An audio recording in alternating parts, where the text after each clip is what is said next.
My name is Morgan Harbin Looney, and I was born October 27, 1825 in Fairplay, South Carolina.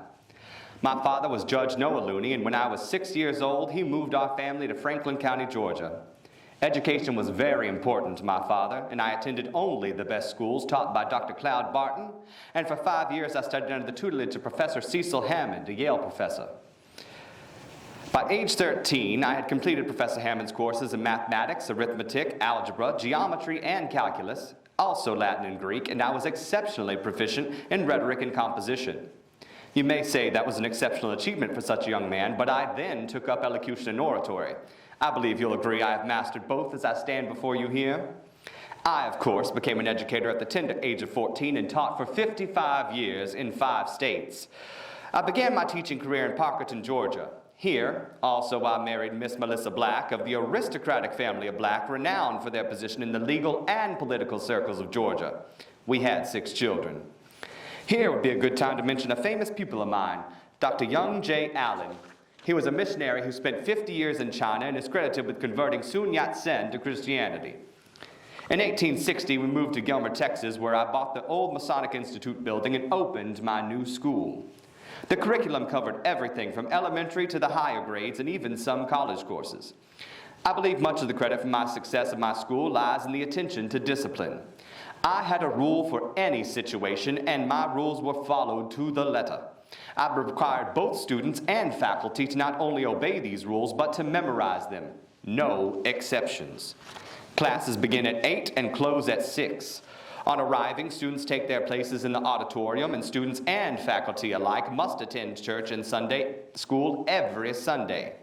Sickness being the only excuse to miss. Swearing, gambling, dancing, drinking, and horse racing are forbidden. For the times when young men may call on the young ladies, a bell is rung to warn them it is time to say goodnight. Supervision is extended to the homes and boarding houses of the students, and any thought of breaking or ignoring a rule is unthinkable.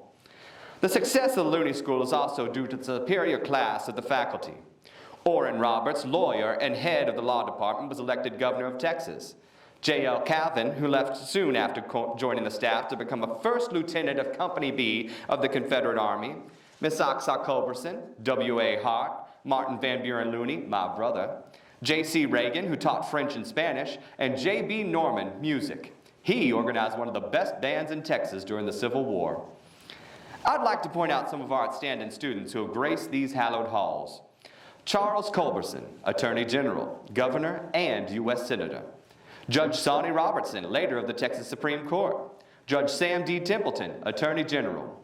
George Aldridge, father of former mayor of Dallas. Jock Gunter, prominent citizen of San Antonio. L.S. Schluter, District Judge of the Texarkana District. Stevie Blount, a prominent banker of Nacogdoches. Miss Sally Stinson, wife of Governor James S. Hogg. Miss Anna Culberson, and Senator Robert W. Wilson of Arkansas.